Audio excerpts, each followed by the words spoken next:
अ, हमने पहला बताया कि सर के द्वारा जो बातें रखा गया आपके सामने, उनमें जो पहली और महत्वपूर्ण बात है वह यह है कि निबंध के पेपर का वास्ट स्कोप है। अर्थात जो टॉपिक आपसे पूछा जाएगा वह विविध होंगे, उनका क्षेत्र डाइवर्सिटी से युक्त होगा। तो आपको उसी स्वरूप में तैयारी भी करना है। सर ने तो यह भी बताया कि तैयारी करने की आवश्यकता नहीं है, कोई आपको पढ़ा नहीं सकता है, आपको केवल जागरूक रहना है। मैंने जागरूकता वाले पॉइंट को बहुत ही हाइलाइट किया है कि आपके चारों ओर, आपके राज्य में यानी हमारे बिहार में, हमारे भारत देश के अंदर और पूरे विश्व में कहीं पर भी कोई महत्वपूर्ण घटनाएं घट रही है, उनके पूरे के पूरे कॉन्सेप्ट को समझना है। उसका भारत, पहले तो विश्व पे क्या प्रभाव है, भारत पे क्या प्रभाव है, और फिर हमारे बिहार और हमारे आम लोगों तक उसका प्रभाव किस स्वरूप में जा रहा है, उसको भी समझने की आवश्यकता है, ताकि आप निबंध को उन बातों से समृद्ध बना सकें। इसको मैं एक उदाहरण से बता सकता हूँ, बताना चाहता हूँ। जैसा कि आप देख रहे हैं कि रसिया और यूक्रेन के बीच लंबे टाइम से युद्ध चल रहा है। इसके कारण क्या-क्या हुआ, आप सोच के देखिए कि वैश्विक स्तर पर जो है कहीं न कहीं ऊर्जा का जो सप्लाई है और कुछ अनाज का भी सप्लाई है, और फिर देखेंगे कि बहुत प्रकार के तेल जो होते हैं, जो भोज्य पदार्थ के रूप में भोजन में इस्तेमाल किए जाते हैं, उनका भी कॉस्ट बढ़ गया। गैस का कॉस्ट बढ़ गया, ऑयल का कॉस्ट बढ़ गया।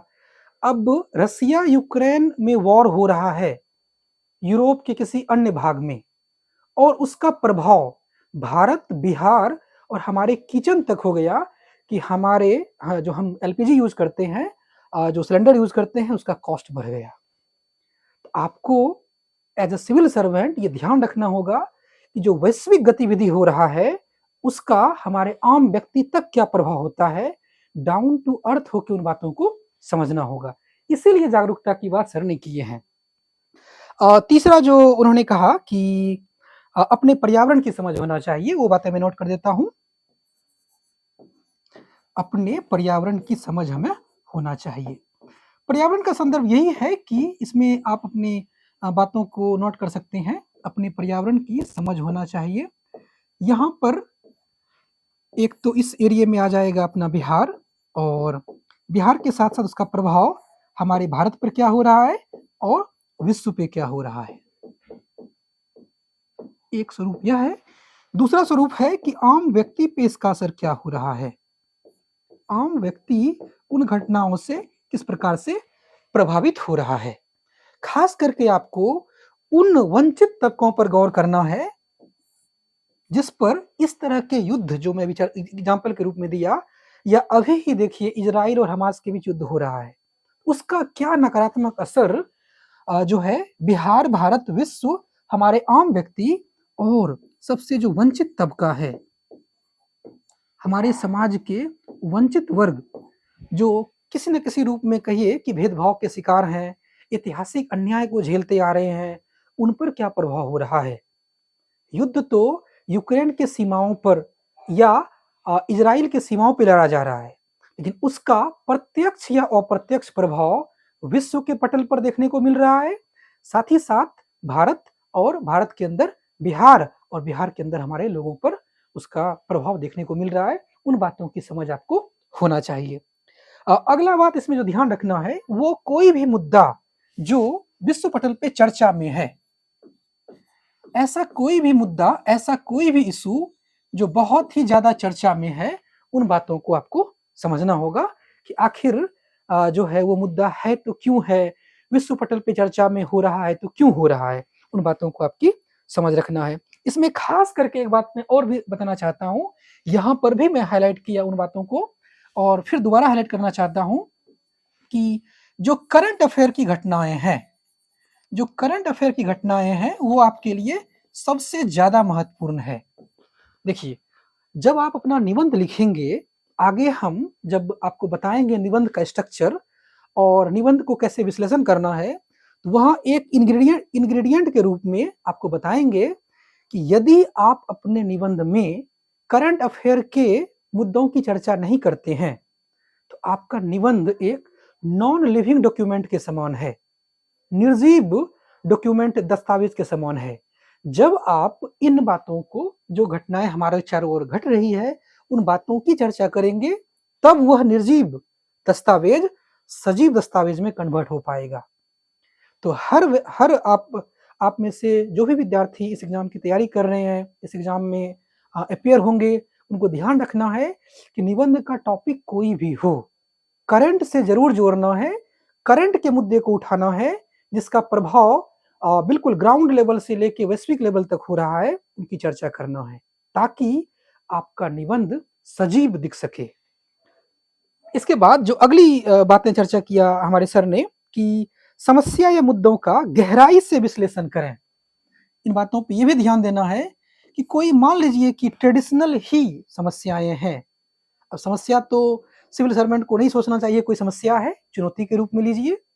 चुनौती से भी एक कदम आगे बढ़ के ये सोचिए कि जो प्रॉब्लम, सो कॉल्ड प्रॉब्लम, सामान्य व्यक्ति इसको प्रॉब्लम समझता है, वो आपके लिए अवसर है, अपने क्षमताओं को प्रूव करने का अवसर है।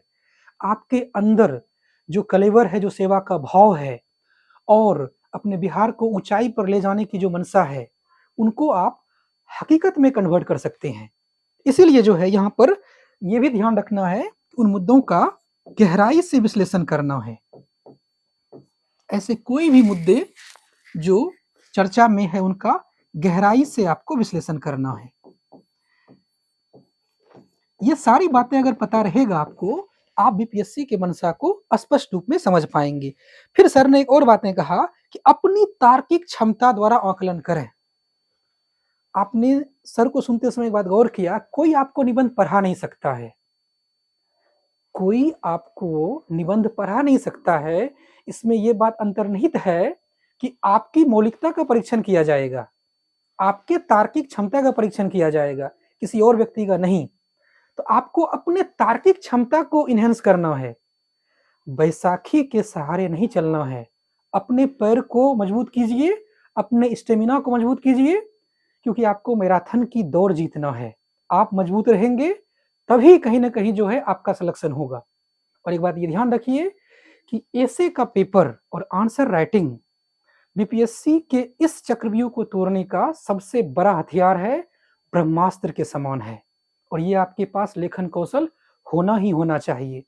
जब मैं ऐसे लेखन कौशल की बात करूंगा, इन सारी बातों को लेखन में समाहित करने का प्रयास करवाऊंगा कि आप लिखते समय इन मनसा को पैराग्राफ के माध्यम से, किसी डायमेंशन के माध्यम से उजागर करें, अपने व्यक्तित्व को लिखित रूप में प्रेजेंट करें। आपका जो व्यक्तित्व है वो बहुत ही विशाल है, आपका जो व्यक्तित्व है वो बहुत ही मैच्योर्ड है, बहुत ही गहरा है, नैतिकता से युक्त है। उन बातों को दिखाइए। और दिखाने का स्रोत क्या है कि लिखना तो आपको पैराग्राफ के रूप में है, पॉइंट फॉर्मेट में तो लिख नहीं सकते हैं। लिखने से बचना है, पॉइंट फॉर्मेट में सामान्यतः हम ज्ञान की बातों को लिखते हैं। यहाँ पर तो आपको व्यक्तित्व प्रेजेंट करना है और आंसर राइटिंग की क्षमताओं को दिखाना है। तो उन बातों के लिए थोड़ा इंतजार कीजिए। आइए देखते हैं कि अगली बात जो कहा गया है कि अपनी तार्किक क्षमता का द्वारा उनका आकलन करें। तो आपको अपनी तार्किक क्षमता को भी डेवलप करना है।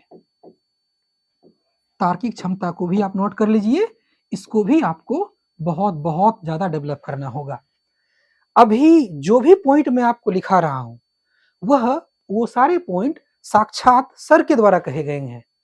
जब मैं आपको निबंध बताऊंगा तो इन सारे बातों के अलावा और निबंध में किन बातों को समाहित करना चाहिए, जैसे फॉर एग्जाम्पल आपके सृजनात्मक क्षमता जो है, आपकी चिंतनशीलता है, आपकी कल्पनाशीलता है, प्रेक्षणशीलता है।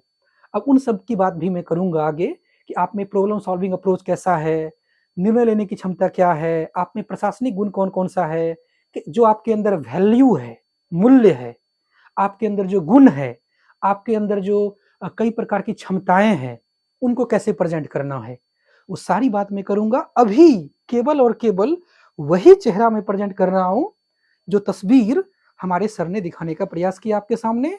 प्रत्यक्ष रूप में जो बातें कहा, उन बातों से बहुत सारी बातों को डिडक्ट करेंगे, बहुत सारी बातों को निकालेंगे।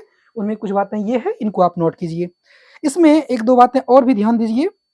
सर ने कहा, एग्जाम्पल के तौर पे उन्होंने बताया कि जैसे फॉर एग्जाम्पल कि बिहार में बाढ़ की समस्या आती है। बिहार में बाढ़ की समस्या, आपको पता है कि बिहार का जो उत्तरी भाग है, वहां पर नदियां जो है अपने जो कहिए कि क्षेत्र है उनको लगातार शिफ्ट कर रही है। जैसे कोसी नदी आप देखेंगे कि पूरब से पश्चिम की ओर शिफ्ट कर रही है। फिर देखेंगे गंडक नदी जो है वो पश्चिम से पूरब की ओर शिफ्ट हो रही है। तो शिफ्ट होने के कारण जो है बाढ़ का एक बड़ा क्षेत्र बन जाता है, और भी बहुत सारी बातें हैं, वो ज्योग्राफी क्लास में चर्चा करेंगे। अभी ये बताने का प्रयास कर रहा हूं मैं कि बिहार में जो बाढ़ की समस्या है, इस संदर्भ में हमारे सर ने किन बातों को आपके सामने रखा है, उनको जानने का प्रयास करते हैं। बाढ़ की समस्या, यद्यपि इसको देखने का अलग नजरिया होता है, कहीं ना कहीं आम व्यक्ति के लिए या कहिए कि मनुष्य के लिए या बिहार में रहने वाले लोगों के लिए ये समस्या बन गया है। वास्तविकता में यह एक नेचुरल फिनोमेना है, प्राकृतिक घटना है, लेकिन हमने अपने कहिए कि गलत कार्यों के द्वारा, अपने गलत सामंजस्य के द्वारा माँ प्रकृति के साथ बेहतर सामंजस्य नहीं स्थापित करने के कारण बाढ़ को समस्या बना लिया है। तो इसमें सर ने जो 2-3 बातों पे गौर किया कि आप में नवाचारी समाधान प्रेजेंट कीजिए। तो पहली बात उन्होंने बताया कि नवाचारी जो है समाधान प्रेजेंट कीजिए। नवाचारी अर्थात ऐसा समाधान देना है जो आपके मन मस्तिष्क की उपज हो। ऐसा नहीं कि किसी व्यक्ति ने आपको बता दिया, पढ़ा दिया। इस पूरे के पूरे निबंध के क्लास में जो आगे मैं पूरा का पूरा प्रोग्राम आपके सामने प्रेजेंट करूंगा, लगभग 75 डेज का क्लास होगा, और ये सारा क्लास आपके लिए अवेलेबल रहेगा। इन सारे क्लास के माध्यम से मैं चाहूंगा कि आपके अंदर, आपके व्यक्तित्व में नवाचारी प्रवृत्ति डेवलप हो। हमारे पास 2 विकल्प है। एक तो नवाचारी बातें आपके सामने मैं बतला दूं कि ये नवाचारी बातें हैं, ये नवाचारी बातें हैं, और दूसरी बात क्या है कि आप में नवाचारी प्रवृत्ति का बीज बो दूं और आपसे लगातार बोलूं कि आप उनको जो है टेक केयर कीजिए। और यही मैं करने वाला हूं, क्योंकि मुझे जो है प्रत्यक्ष रूप में जो है सिविल सेवा में नहीं जाना है, सेवा में आपको जाना है। आप बेहतर होंगे तो आपका चुनाव होगा, इसीलिए जो है इन बातों का आप ध्यान रखिएगा। इसमें कहा है कि यूनिक समाधान चाहिए। यूनिक समाधान, यूनिक को कह सकते हैं अनोखा। ऐसा समाधान प्रेजेंट करना है जो स्वयं में अनोखा समाधान हो। तो ये सारी बातें गौर करने लायक है, तभी तो बीपीएससी की पूरी मनसा, बीपीएससी का पूरा जो कहिए कि ध्येय है वो आप जान पाएंगे कि आखिर निबंध पेपर को रखा क्यों है इस पेपर में, आपके सिलेबस में। और यहाँ पर मैं कुछ बातें ये भी बताना चाहता हूँ कि अनोखा समाधान को जानने के लिए आपको अपनी चिंतनशीलता डेवलप करना होगा, अपने क्रिएटिविटी को डेवलप करना होगा, आप में आउट ऑफ बॉक्स थिंकिंग होना चाहिए, अपने नोबेलिटी को सामने रखना होगा, कुछ ना कुछ अनोखा तो करना होगा, तभी आप बेहतर नंबर प्राप्त कर सकते हैं, बेहतर अंक प्राप्त कर सकते हैं।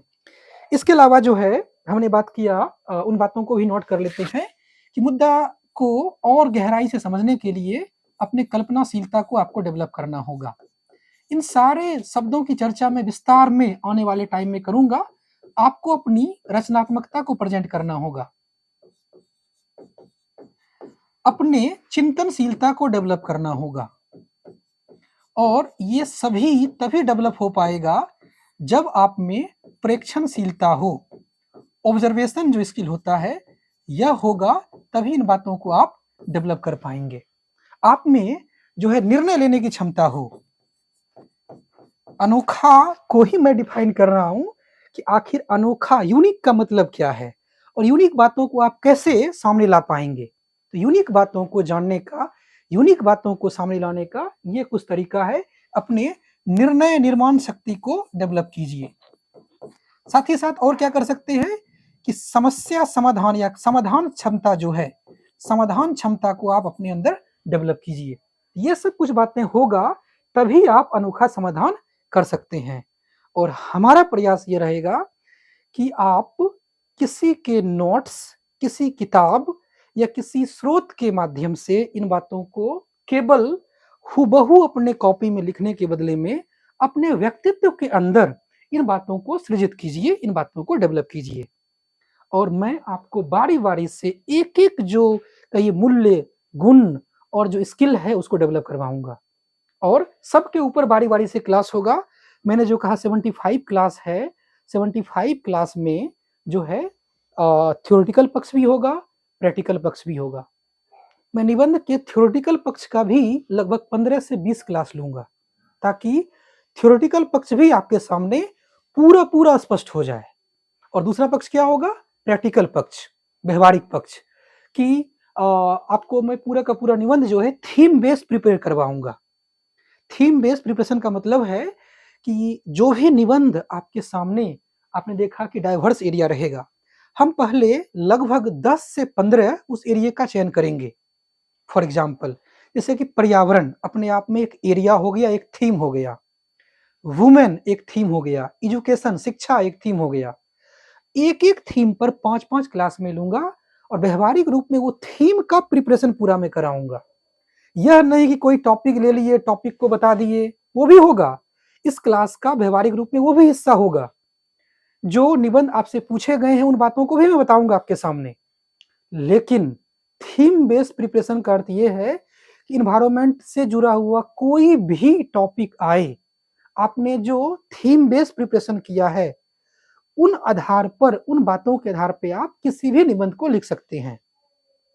और इस तरह का हम कम से कम 10 से 15 थीम को चुनेंगे, जिसमें अमूर्त निबंध, दार्शनिक निबंध पे मेरा फोकस सबसे अधिक होगा। और उसके बाद जो है अन्य पोर्शन जो आप देख पाते हैं, जैसा कि 68वीं यूपीएससी में पूछा गया है, अभी कुछ देर के बाद उसको भी देखेंगे, उसके आधार पर तैयारी करेंगे। कोई अपने से एजम्पशन जो करेंगे वो 68वीं के पेपर के आधार पर और इन बातों के आधार पर करेंगे कि किस तरह का निबंध पूछा जा सकता है। 68वीं के एग्जाम में अगर यह आप देख पा रहे हैं कि 12 निबंध आया है 3 खंड में, तो इसी के आधार पे आगे क्या आ सकता है। आपने सीरीज पढ़ा होगा 2, 4, 6 डैश, 8 आएगा, 10 आएगा। 8 और 10 ही क्यों आया? क्योंकि एक तरह का सीक्वेंस है, एक नेचर है। लाइकवाइज हमें भी क्या करना होगा कि जैसा निबंध 68वीं एग्जाम में लगभग 1 दर्जन निबंध आपके सामने एक नमूने के रूप में प्रेजेंट किया गया है, उसके आधार पे सोचेंगे क्या पूछा जा सकता है। और यहाँ पर जो बीपीएससी के चेयरमैन के द्वारा बातें बताया गया है, इन बातों के आधार पे भी हम एक निष्कर्ष निकाल पाएंगे आखिर बीपीएससी क्या चाहता है। तो इसके बाद सर ने एक टॉपिक और बताया, आइए चलते हैं अगले पेज पर, उन बातों को नोट करते हैं। सर ने ये बताने का प्रयास किया, एग्जाम्पल देने का प्रयास किया, कुछ ऐसी बातें जिससे कि आप में अंतर्निहित महत्वाकांक्षा को जाना जा सके, आपके सपनों की उड़ान को समझा जा सके, आपके कल्पनाशीलता को जाना जा सके। अब कैसे, वो देखते हैं कि सर ने बताया एक टॉपिक के रूप में, यदि आप मुख्यमंत्री बन जाएं।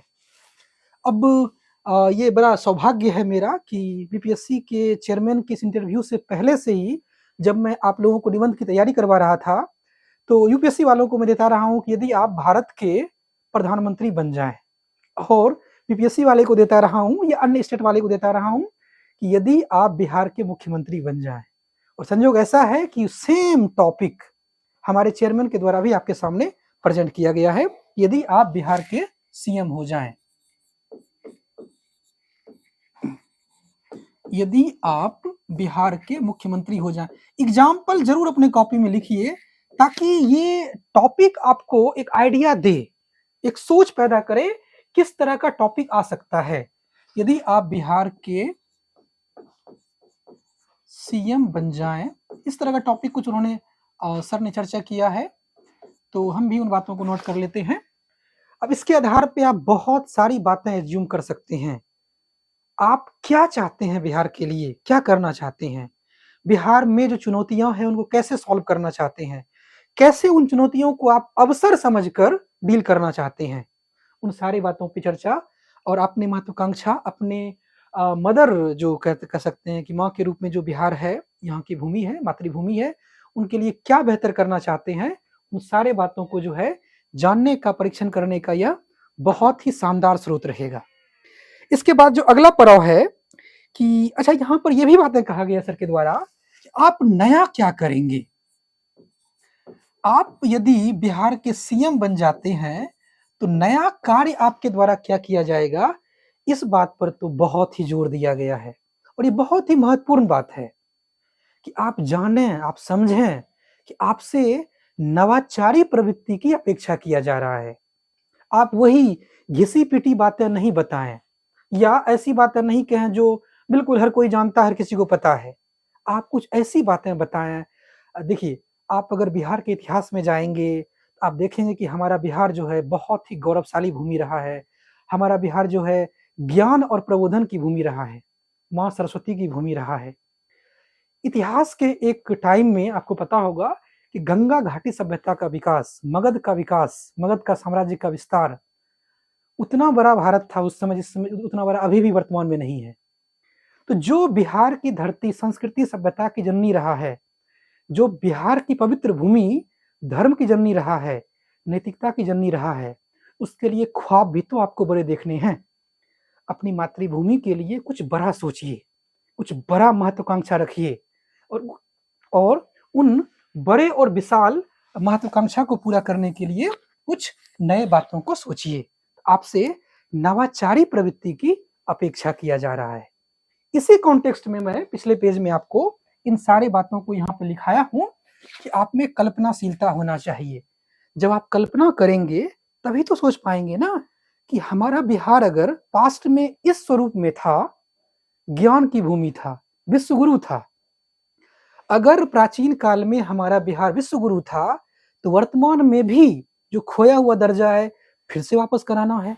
ये आपका उद्देश्य होना चाहिए और ये तभी हो पाएगा जब आप कल्पना करेंगे, जब आप में रचनात्मकता होगा। आइए कुछ और बातों को जानते हैं जो हमारे चेयरमैन सर ने आपके सामने रखा है। अगली जो बात है जो मैंने नोट किया है सर के द्वारा कि बिहार की 10 प्रमुख समस्या आपको पता होना चाहिए। ये बातें भी एग्जाम्पल में लिख सकते हैं कि हमारे बिहार में 10 प्रमुख समस्या क्या है। जानना तो आपको लगभग सभी समस्याओं को होगा, समस्या के बदले में चुनौती भी कह सकते हैं। आपको जानना पड़ेगा ताकि उन समस्याओं को आप जो है अवसर के रूप में कन्वर्ट करें, अपने क्षमताओं को प्रेजेंट करने का।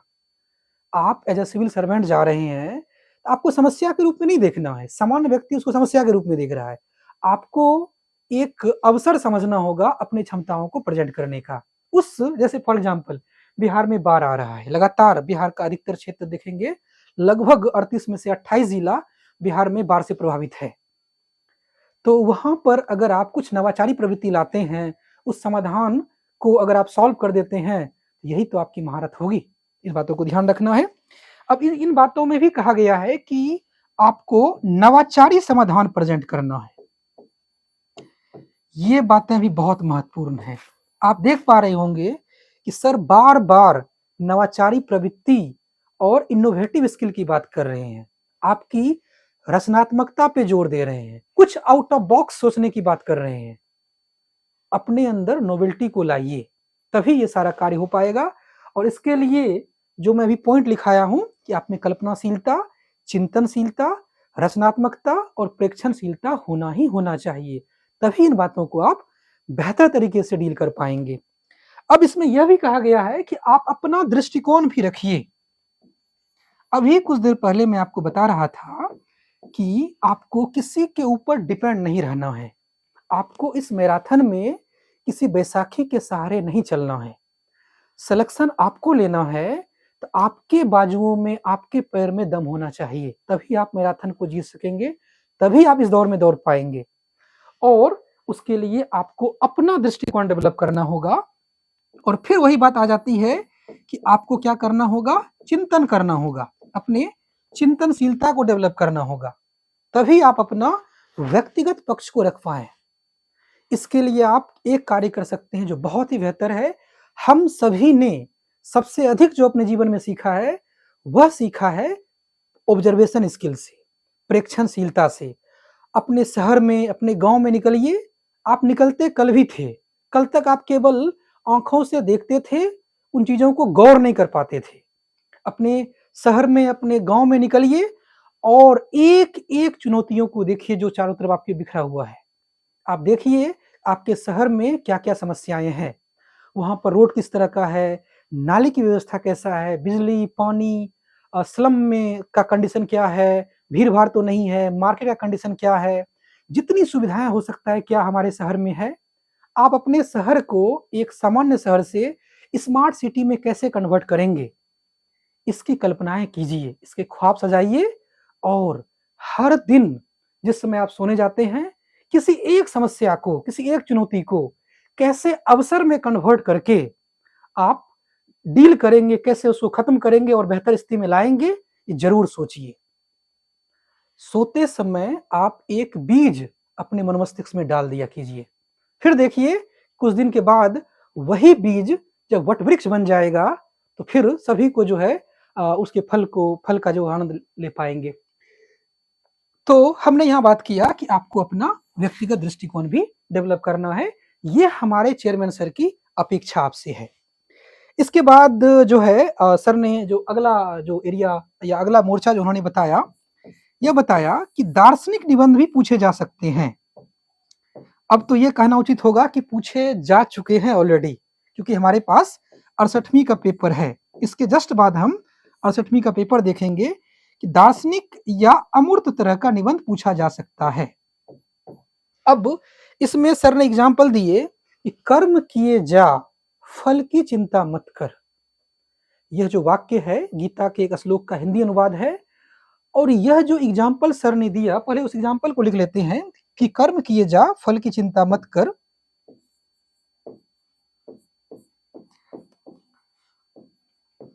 कर्म किए जा, फल की चिंता मत कर। आप अपने कॉपी में एग्जाम्पल जरूर लिखिएगा। एग्जाम्पल इसलिए महत्वपूर्ण है कि जो टॉपिक सर ने चर्चा किया उसी कॉन्टेक्स्ट में उसी तरह का टॉपिक 68वीं यूपीएससी एग्जाम में भी आपको देखने को मिला। आप देख पा रहे होंगे कि जो खंड 1 है आपके 68वीं मेन एग्जाम का निबंध पेपर का जो खंड 1 है, उसका जो तीसरा टॉपिक है वह क्या है कि अपने अनिवार्य कर्तव्य करते रहिए, क्योंकि कर्म जो है निष्क्रियता से ज्यादा उत्तम है। अब ये बताइए कि वो टॉपिक और ये टॉपिक आपस में क्या है? दोनों टॉपिक जो है गीता के वाक्यों से ही लिया गया है और दोनों टॉपिक में बहुत ही इंटीग्रल जुड़ाव है। तो ये टॉपिक कहीं ना कहीं जो और कहीं पे टॉपिक बताया गया है, जैसे इस तरह का टॉपिक यदि आप बिहार के सीएम बन जाएं, हो सकता है कि अगले एग्जाम में मॉडिफाइड फॉर्म में ये टॉपिक आ भी जाए।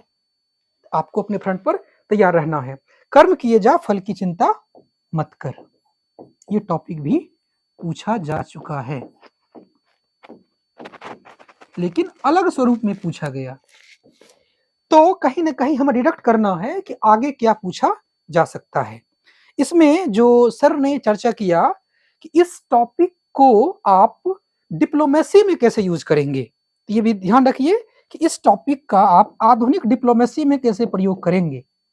मैं जो भी बातें आपके सामने अभी रख रहा हूं, ये सारी बातें मेरा पक्ष नहीं है, प्रत्यक्ष रूप में हमारे सर ने आपके सामने भी बोला, उन्हीं बातों को मैं रख रहा हूं।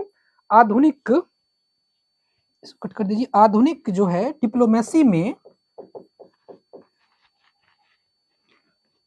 इस कोटेशन का किस तरीके से आप प्रयोग करेंगे।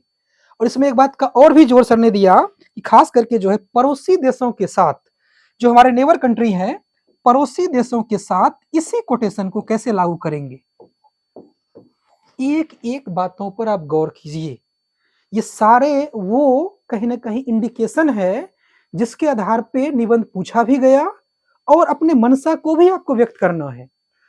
फॉर एग्जाम्पल सोच के देखिए, ये टॉपिक साक्षात अगर आपके एग्जाम में आ गया तो एग्जाम में जो बातें आप लिखेंगे वहां पर इस टॉपिक का एक डायमेंशन क्या होगा?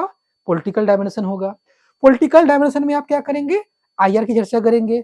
आईआर में आप पड़ोसी की चर्चा कर सकते हैं। उसमें पड़ोसी में फिर आप नेपाल भूटान की बात कीजिए, मालदीव श्रीलंका की बात कीजिए। तो ये जो टॉपिक है वो साक्षात व्यवहारिक रूप में इस्तेमाल आप कर सकते हैं। अब यहां पर एक बात और भी सर ने जोड़ा है, इस तरह के टॉपिक में जो भी टॉपिक पूछा गया है अपने प्रशासनिक परिप्रेक्ष्य को बताइए। बहुत बहुत बहुत महत्वपूर्ण ये बातें सर ने बताया और आपको इसका एनालिसिस करना होगा कि प्रशासनिक परिप्रेक्ष्य क्या है। एडमिनिस्ट्रेटिव जो पर्सपेक्टिव है आपको समझना पड़ेगा, और जब उन बातों को आप बहुत ही तार्किक रूप में रखेंगे, आपको पॉलिटिकल एंगल से नहीं लिखनी है बातों को, आप एक प्रशासक बनने जा रहे हैं, आप जो भी बातें करेंगे उसमें प्रशासनिक एंगल दिखना ही दिखना चाहिए।